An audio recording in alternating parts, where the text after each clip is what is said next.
Okay, let's go ahead and get started. Now, a little bit of review. Remember to go into the scripting. You have to click the scripting option here. That brings up all the most standard windows. And there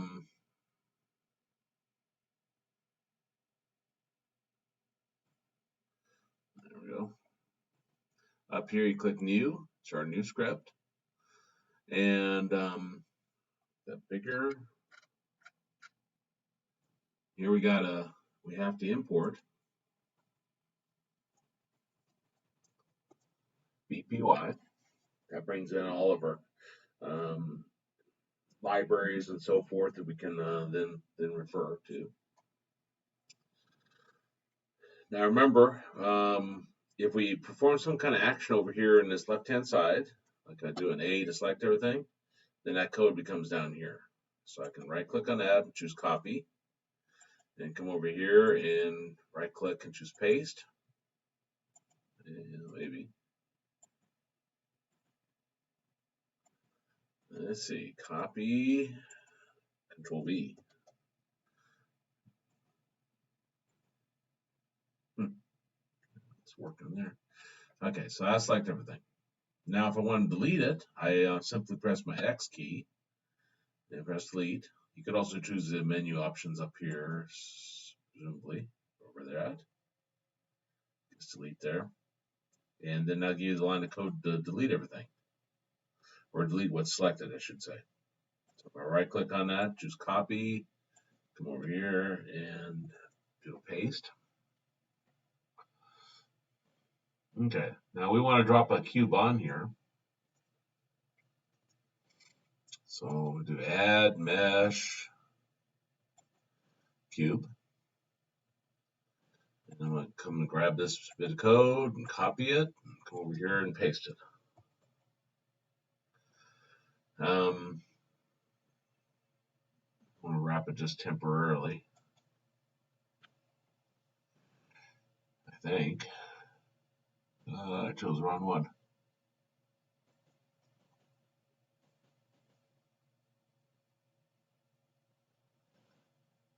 Numbers in word wrap.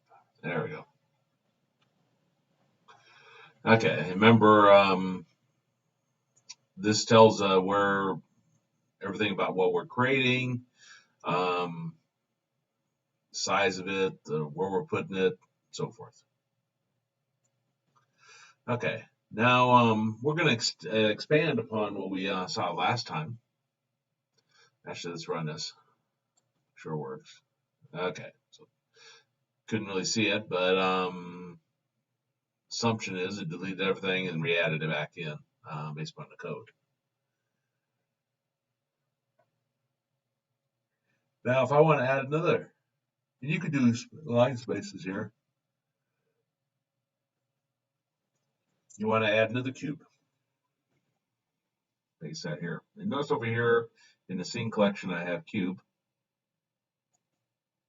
And I have cube and cube.001. Okay. Can't really see them because they're on top of each other, but if I did a G for grab over here and move it, you see I do have two cubes. Well, we're going to show how to pick a particular object. That's running on the assumption that you know its name. So we're going to write code here to pick cube, and then we'll write one to choose cube.001 after that. Okay, so bpy.context sing objects, and there's multiple objects on this cube and cube.001. So you could almost think of this as an array type of objects. And I specify which one I want, but put the name in here. So cube bracket and then dot select underscore set true.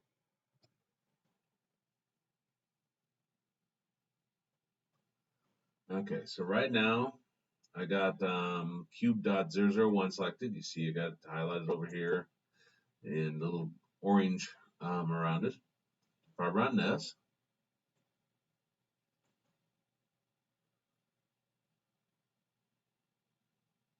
oh, so I was gonna say, where'd the other one go to? Um, but now if I do a G for grab, move it over here. Oh, I didn't do an unselect first. Okay, I need to unselect everything. Okay, so if I do select, and then do I need to do a select all first? Yeah, let's do a select all.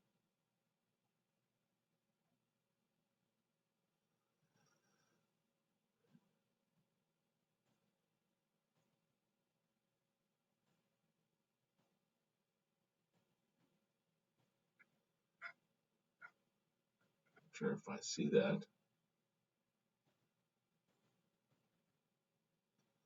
Actually, I had to click in this for it to come down here.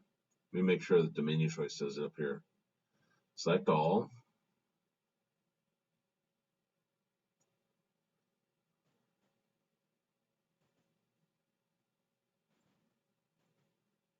Okay. Um, actually, there was a select none, wasn't there? Okay, so I'm gonna choose this one and paste it right here. This select all action equals deselect will unselect everything. So if I run this, now if I do a G for grab, you see it just moves one, and the one that it moved, which one did it move?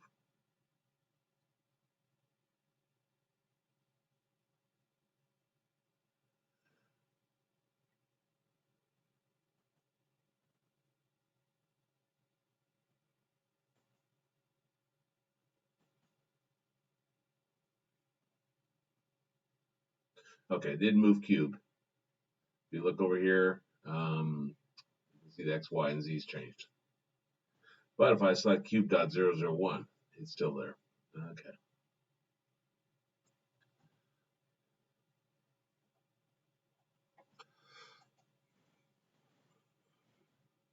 Now, the I wonder if I can rename something.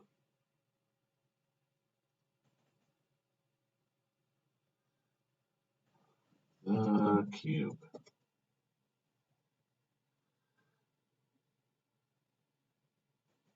That implies that whatever I have selected, I could rename. Never have tried to rename these. Okay, so I got my cube selected here.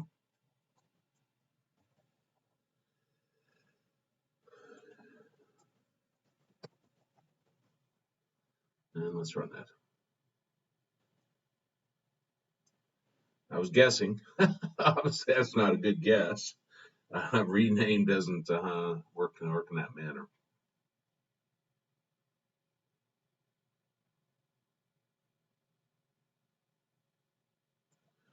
So can I come over here and rename something?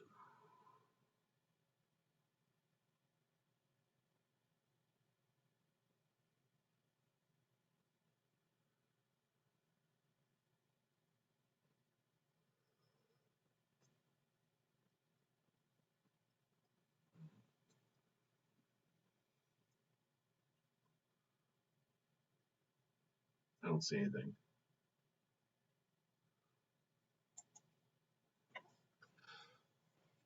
Well, let's go over to our documentation. Here's Python API. This is under docs.blender.org.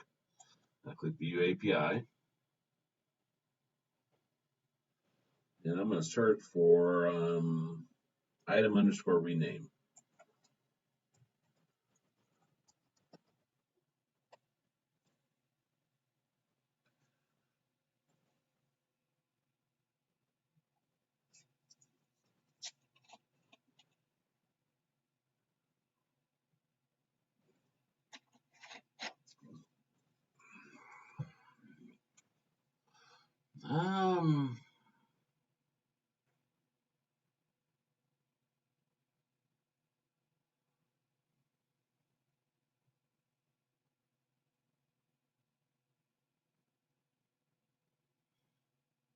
Doesn't give us very much information. I could have guessed it renames item.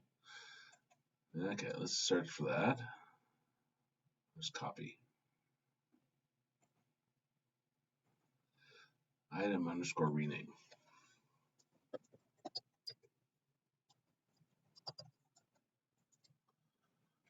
Under API, item underscore rename. Example.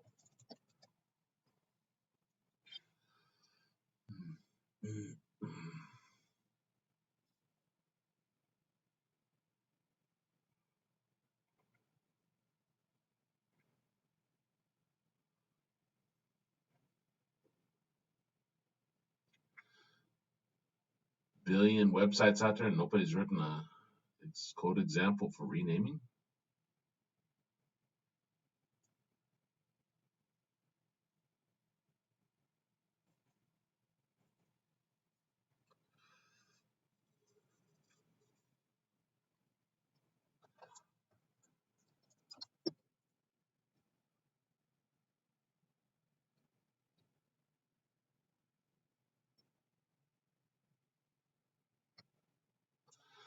Yeah, it's nice just to list them. Now, if you're wondering, that there seems to be like a lack of information on this, there's a reason for that. They keep changing the API. So each time it's a little bit of relearning.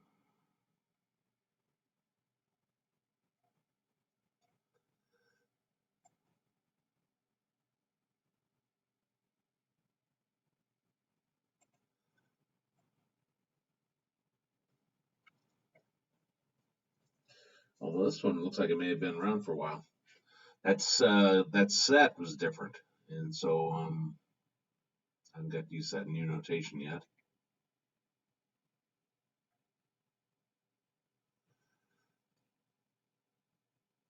Ah,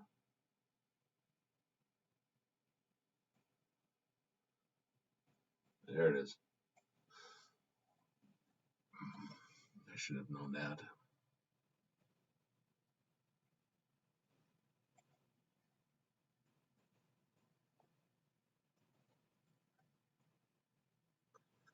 Okay.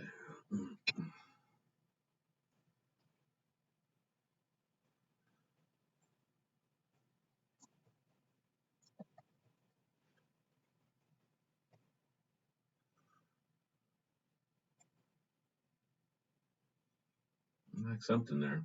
Check the message system console. Where's that at?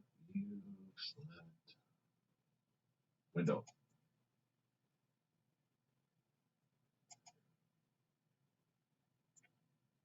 Seeing is not defined.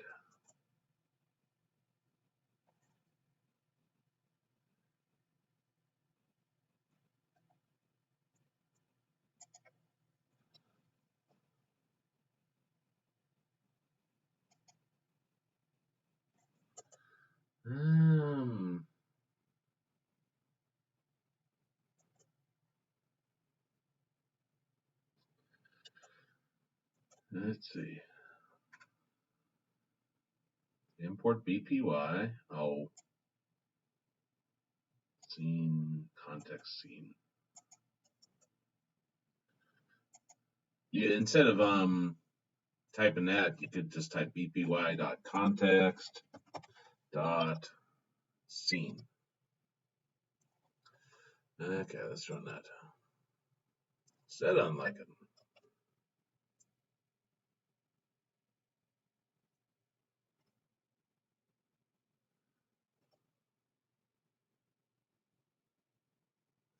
Okay, well, I'll try to follow their convention then. Scene is equal to that, and then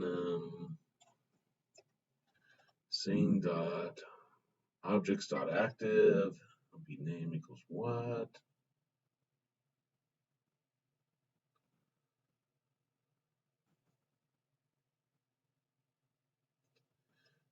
This does not like something there. It has no attribute active. So they've changed that.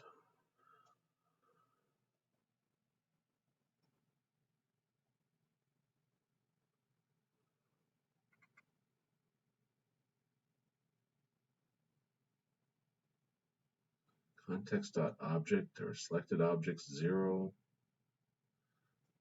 Okay, let's try one of those.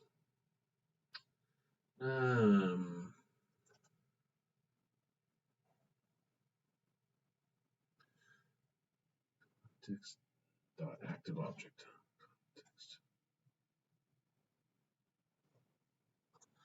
BPY context dot active object.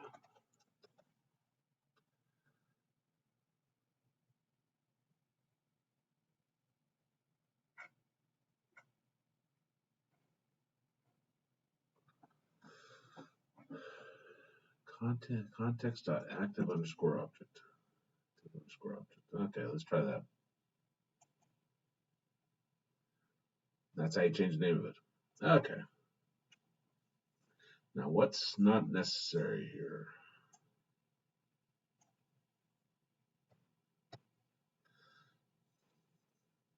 Okay, so we deleted that, and this would select the cube, and then this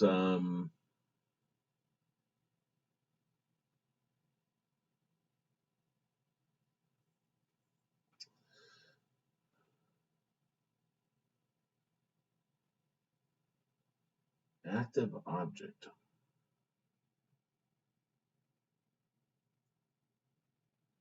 Now that's interesting.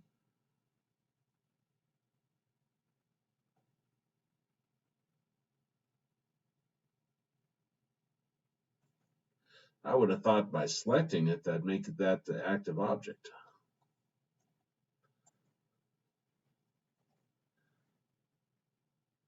How about selected object then? Because you renamed the other one. Dot selected. Selected underscore objects 0. That 0 should refer to if we had multiple things selected, the first thing we selected. If we only have one thing selected, then it should. Okay, that's how you do it then. Okay, so that shows you how to rename something that you currently have selected. Okay, now we're going to change this, and because I want to show how you can control the names if you want. So we're going to have a looping construct here. We looked at this before with, I believe, the for loop, where you could add in multiple objects. Well, we're gonna show first how to add objects and rename them, and then at that point, we're gonna animate an object. So, okay. So let me come down here and select everything and delete it. We're going to see how to do functions, procedures, subroutines in Blender, the API. Okay, so starting brand new here. And I'll say x is equal to 1. And I'm going to do a while statement, while x is less than 10. Now we're going to add an object here, so I need the code for that. So add mesh, and then cube. Come down here, right click on it, copy, and come over here, click, and do a paste. That's weird. Probably worked, but let me do an enter and then press delete, delete. Okay. I say it's weird, it's because of the wrapping, I believe. If I shut that off. Remember the indentation here is what tells it what goes with the while loop. Okay, so go in here, and this is where I want to rename it. So the one I just added should be currently selected. So OB is equal BPY dot context dot selected. underscore objects 0, and ob.name equals to um, what? Yeah, I'm trying to remember what the concatenation is. I have to do a cast. Let's see. What plus x? We'll try that. Now at this point, I need to unselect everything. So come up here.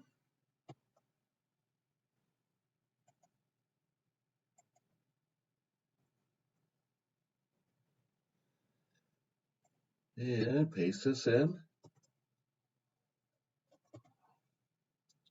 Okay, so in theory, this will go through an infinite loop. Let's try it again. X equal to x plus 1. Okay, so what this will do, x equals 1, it says I'm going to continue, I'm going to do whatever's in the indentation, whatever's in the while loop, while x is less than 10, which means I have to increase x by 1, or just change it in some manner down here by 2 or by 0.1, whatever. This one will add a cube. This one will make an association between this name and the selected object. The object.name should change the name of it. Excuse me.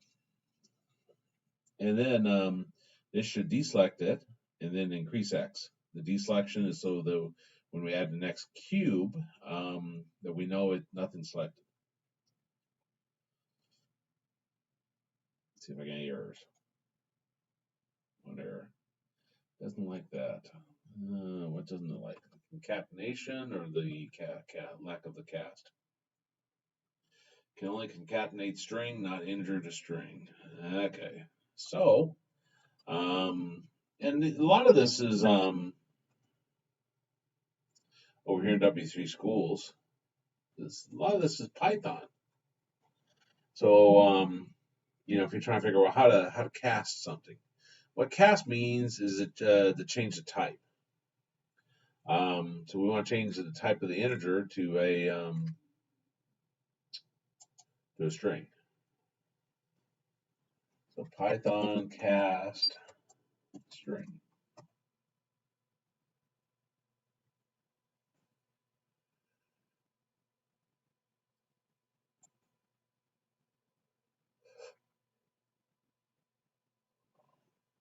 Okay. int, so I'm guessing string, str. That's easy enough.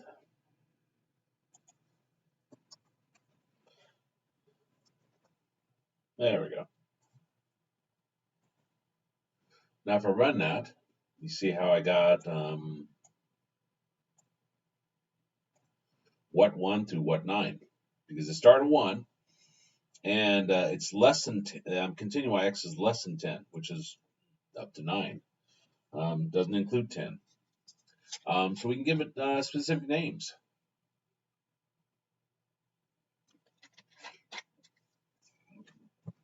Okay. That's an important piece. And also helps you to understand some of the naming and so forth, how it's important for the selection. I mentioned this earlier, that some of the scripts that go with working with armatures, the bones, I indicated it should end with like .l or .r. I'd have to look see what they tell you to do, but they tell you that because they have scripts that will attach on it .r or .l on the end of a name. And so by having them in sync like that, then the scripts work. Okay, so that was that. Now we're going to take a look at moving a object around on the screen. Now I want to delete everything again. Oh, and by the way, there's where's it at?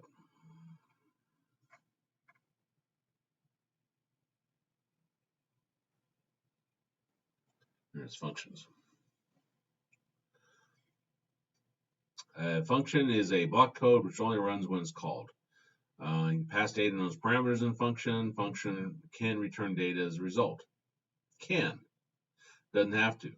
And how you do a function is you do def space and then my function, and then beginning parentheses, closing parentheses, colon, and then whatever code. What use is that? I come up here. I'm not sure if I should have it after the import or before, but I'll put it right here. Let's see, clear screen.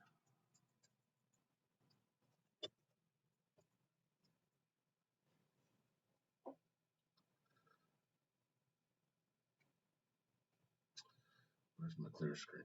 Here's my clear screen.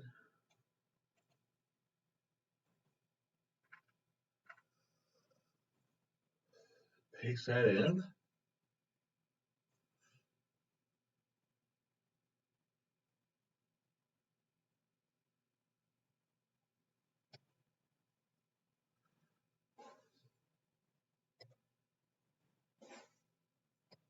There we go.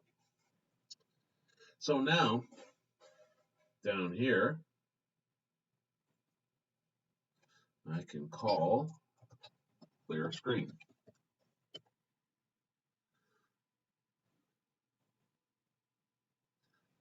So now instead of typing those same 2 lines everywhere, we can instead call clear screen.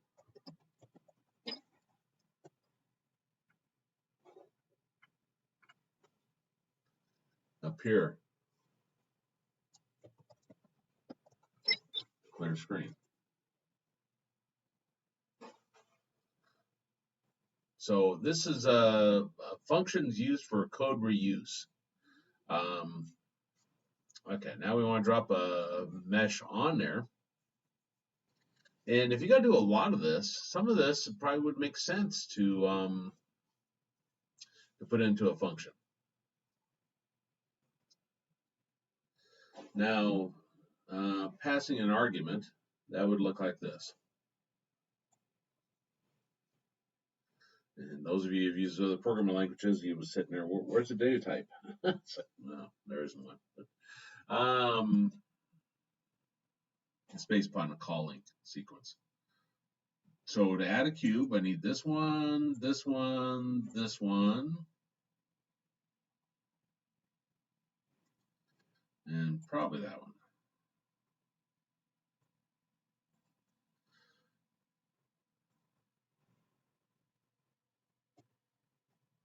So I'm gonna take those and create a add cube.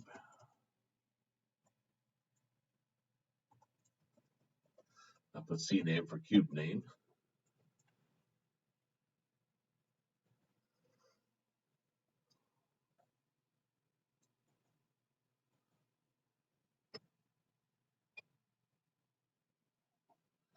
Okay, so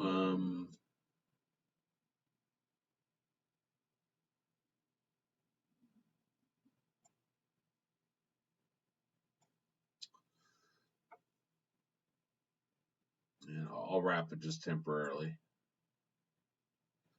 So here's our add cube. Nothing special there. It does tell location, so I might want to put in location here too, where I want to put it. That might be useful. So location X, location Y, location Z. And this would be location X, location Y, location Z. Okay, and this selects that object, and then this renames it. And so I'm passing in CNAME, I think, CNAME. So what I want to rename this to is CNAME. And then deselect.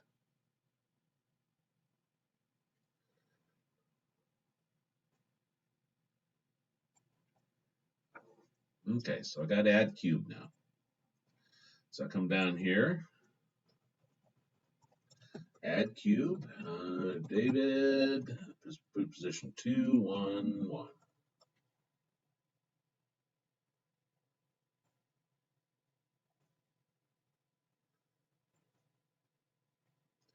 got a David, and if I come over here, click it, and do an in 211, puts it there.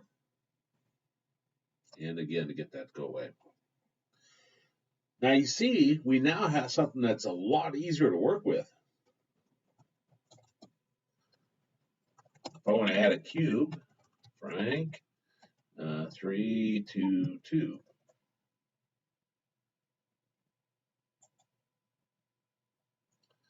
Takes a little bit of thought process up front to design those right. We're going to focus on the functions more, so I'm not expecting you to be a master at it today. But we'll be focusing more on that because, as you can see, it does gives us a lot more power. Hides all of this language from us, so we can just focus on like issuing commands. Okay, now instead of now adding cube, I want to move it. Now the moving it,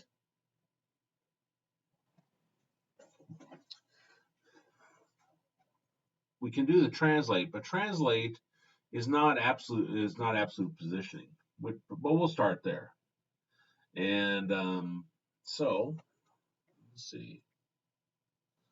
I need to select cube, so I want to select David.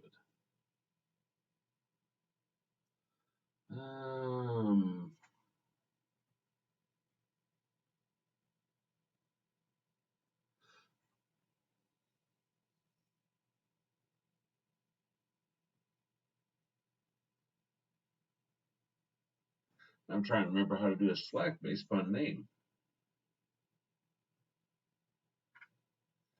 I did it right up here. Here I did. Okay. Again, that's hard to remember. I don't want to work that hard. So I'm going to take that line of code there. And I'll come up here and I'll create another function. Select object seeding. Put old name for object name.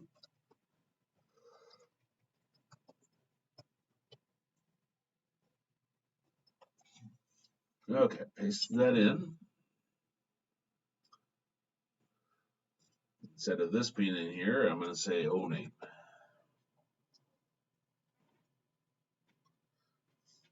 Now I will save this code and put it up there because I know you can't see all of it to the right and so forth. Select object. Okay, so down here I'm going to say select object and David. Because remember the add cube, the last thing I do in add cube is I deselect everything. So if I want to actually move David around, the cube called David, then I need to select it. And you see the little orange, the glow around it, that means I've selected David. Okay, so we're going to have x equals 1, and we're going to use a while loop again.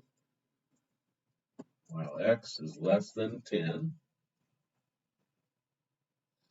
And this next part is what's necessary to refresh your screen. So I'm going to have bpy dot ops dot Windows Management dot redraw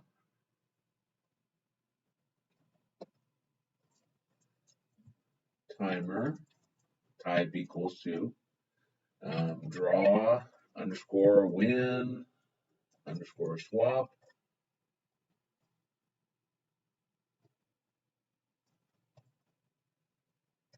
iterations equals 1.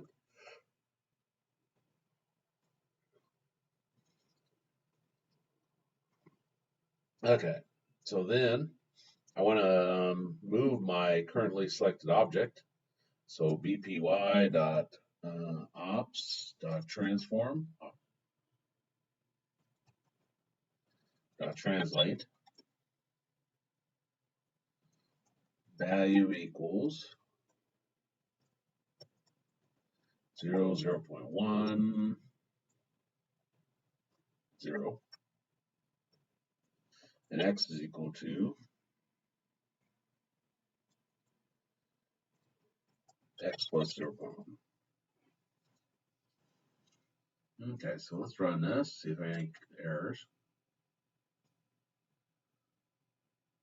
That's pretty slow.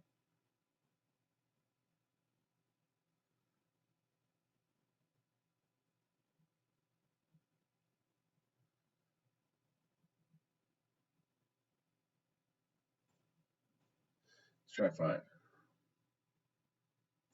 Now, watch where it's moving at. It's currently right here, isn't it?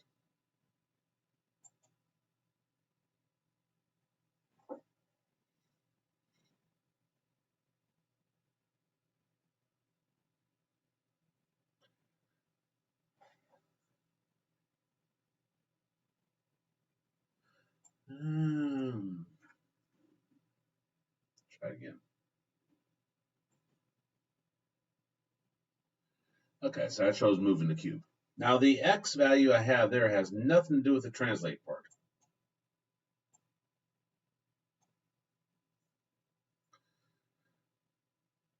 Although to be honest, I'm trying to remember why in the world it's even set it back.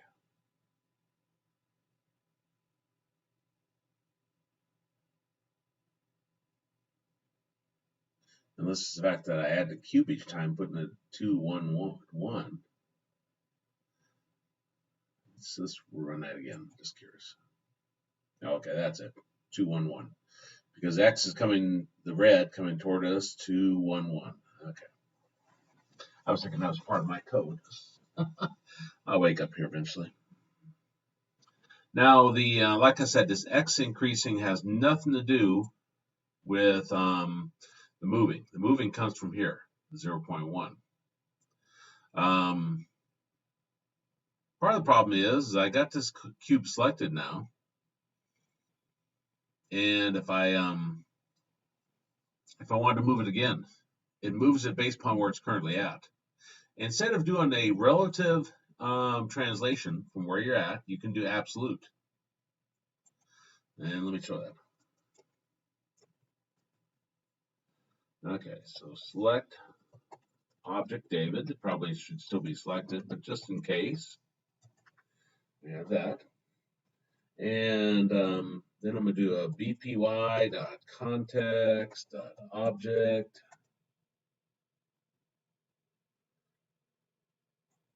Location.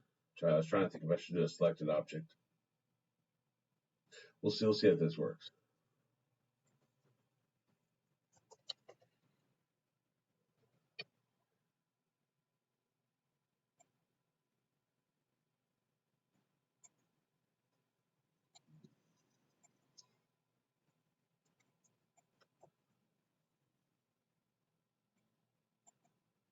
Let's try it again. 1, 2.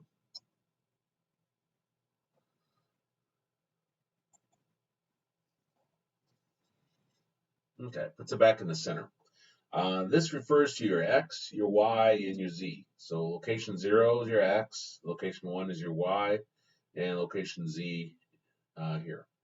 Now, again, that's maybe kind of hard to remember. So I can take that, copy that, and come up here.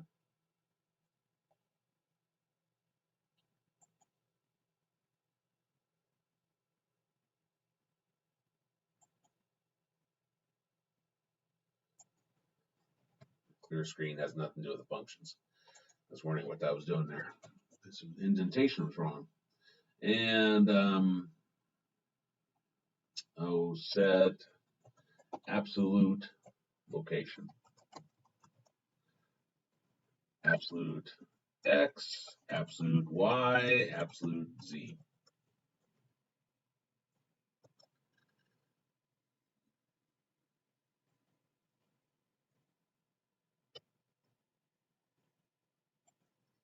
Again, your indentation has to be the same on all those. Okay, and so then instead of hard coding this, we'll say absolute x, absolute y, absolute Z. And let's create a separate function. I know it seems like, boy, he's creating a lot of functions here, but makes your coding easier. And this is going to be refresh the screen. That wasn't that easy a code to remember. Actually, I didn't remember. I had it written down over here, so I was copying it. That's this one right here. It used to be a lot easier, but this is how they changed it.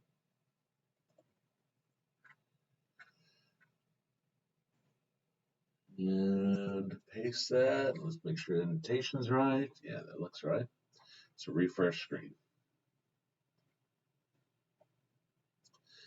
Okay. Now, if it's a very last bit, you don't need to do that. But we're gonna do a loop. But first, let's make sure our coding works from above.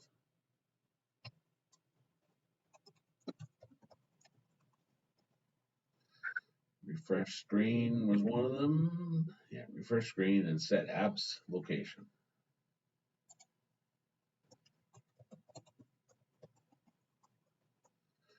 And 0, 0, 0. There we go.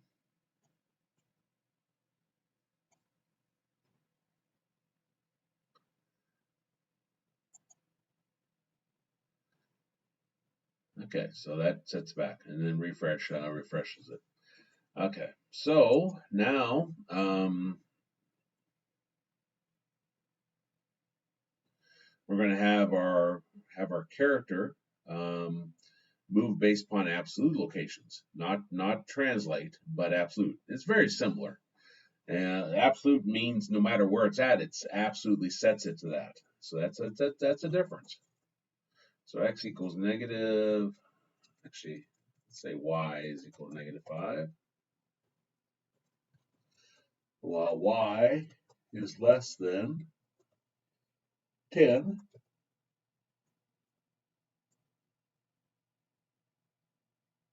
then I need to set my absolute location.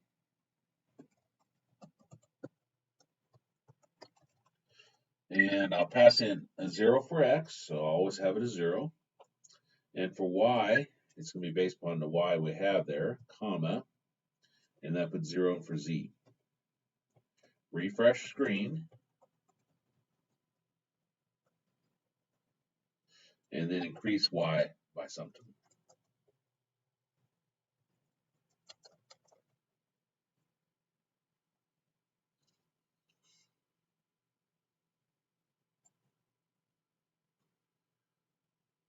Okay, so there's -5, slowly going across the screen.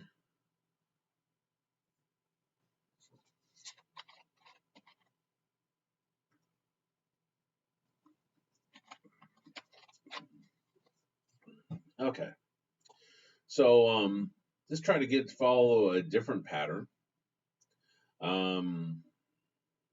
See, the y is that direction, so y is increasing that way. I have to think about this. This is different.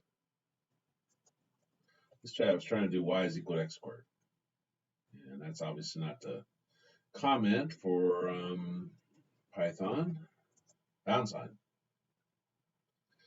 And so as the y's change, I want to change my x's following this pattern. So the y is okay, but the x here, I want it to be x squared. I don't remember if caret is the power in Python.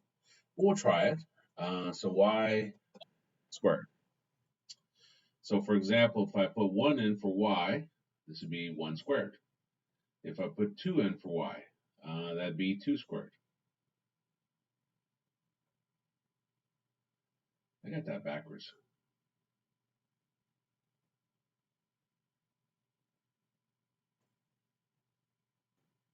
It should give us some kind of pattern, but maybe that doesn't make any sense in terms of like algebra. X squared. There we go. And so we change these to x's.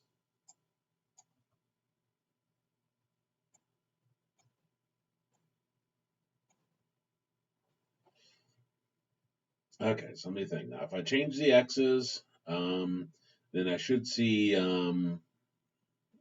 y equals x squared. Should say I changed, assuming that's the exponent symbol in Python.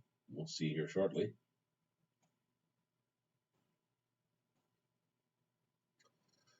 Might be easiest to see this from the top. So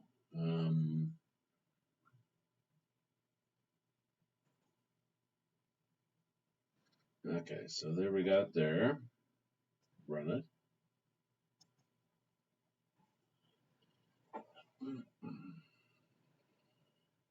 Error. Python script failed. Probably not caret if I had to guess. Unsported operand type for caret, float and int.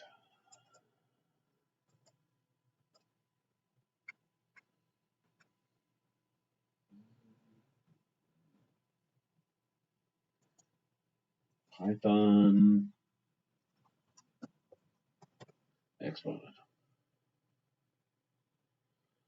POW function. Some languages do have the POW. This raises 4 to the third power. I just remember Python being that way. So, POW x2. That would say x squared. This is an interpreted language. You notice that the first code ran and then it broke.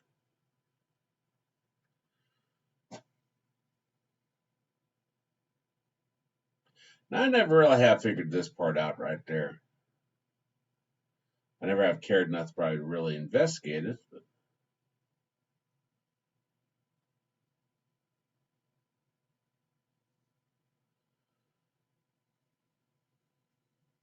okay, let's do that again. Oops.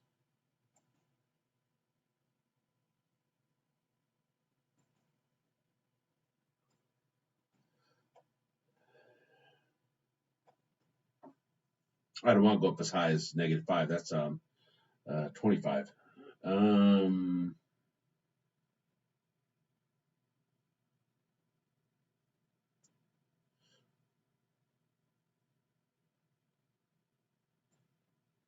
3. Continue while this is less than or equal to 3.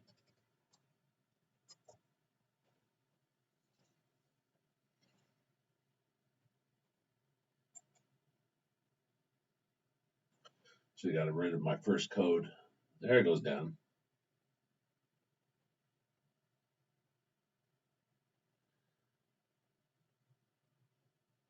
And it follows that pattern. In animation, if you want to create a perfect geometric pattern of some sort, then you could use your Python scripting to do that. Tons of places where you can do scripting to make your animations perfect. Now, what I said I didn't understand.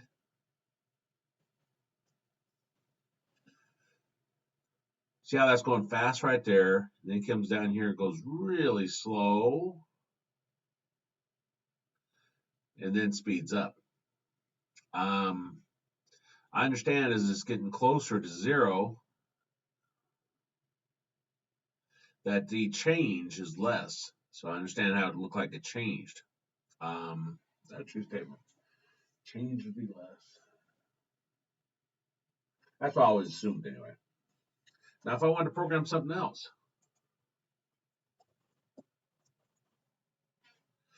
like this,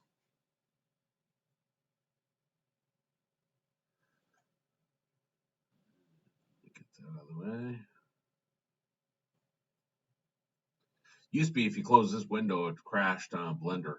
I noticed they got to close where you can't choose it anymore. You can always shut off that window by doing window toggle system console.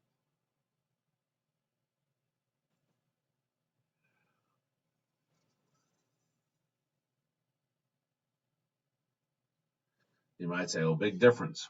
Looks the same." Well, that's because it was an x squared. An x squared is a U-shaped graph, so they don't vary too much in that. Oops, I didn't change it down here. What am I doing? X squared minus 3 times x still would be a U-shaped graph. Plus 2.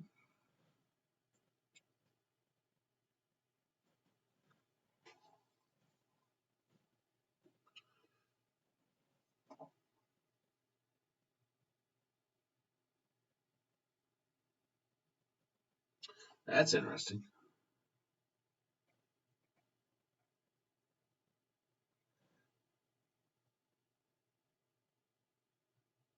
Must be based upon the x values. You could program in whatever. X to the third plus 2x minus 2x squared plus x minus 5.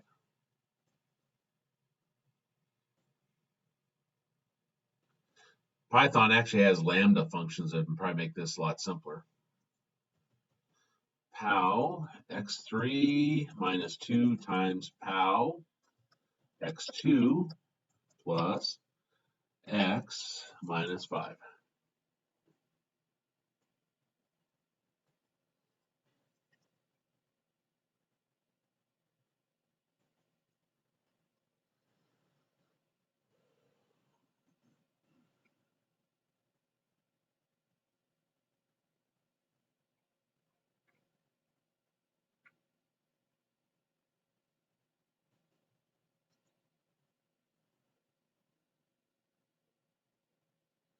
Those of you who've had college algebra, you know that pattern just is doing right there. That's the x to the third. And if I were to change this to different values, I could see more of the graph. Now, let's see. There's this website called Desmos. If you come here and you click graphing calculator,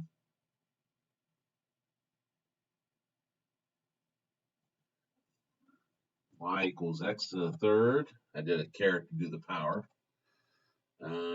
Minus 2x squared, minus 2x squared.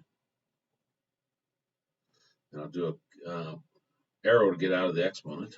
Plus x. Oh, it's already out. Never mind. Minus 5. That is what I was programming. That's what when it was going up here, it just made a little bit of a turn. And I don't know what numbers to change here to make a bigger turn. Obviously not that one. There we go. If we change that to a 5, that has a dramatic turn. Let's see, that was my second one. Okay, so that should be 5.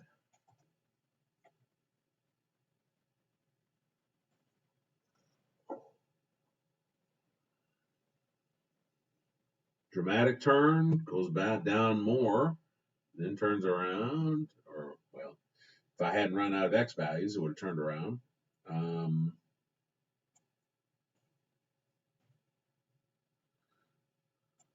Try it again.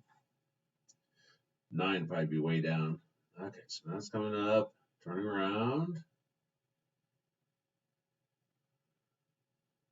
Turns around, goes up a lot more. Like I say, see how that speed picks up speed, but when it does turns, it goes really slow. And there's mathematics behind it slash animation, but I'm not really wrap my mind around right now. Okay. Like I say, I'm gonna put this code up here so you can see all the different examples we've gone over, the different functions and so forth.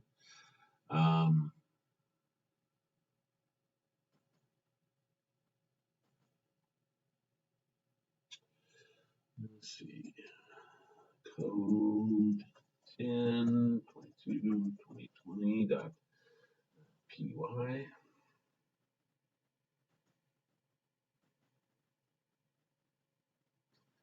Okay, so I'll upload that. You have the code to work with.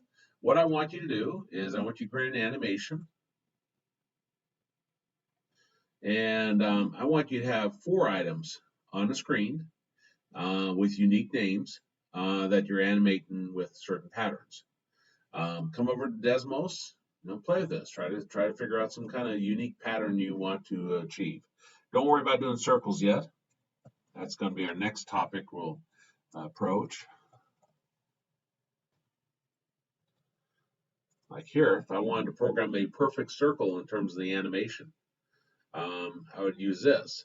But we have to show a little bit of algebra how to solve for the variables in order to use this. Still exact same principle. We just have to do a little bit more work behind the scenes. And then I don't got time to do that in 1 or 2 minutes. So,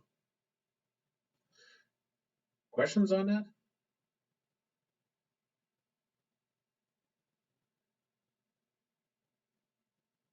Okay, so again, four objects that you've given unique names to, you've added, changed names of them, and then through your coding, you're animating each one of them. Like I put one of them here, one of them here, one of them here, and one of them down here. Okay, we'll go ahead and stop there.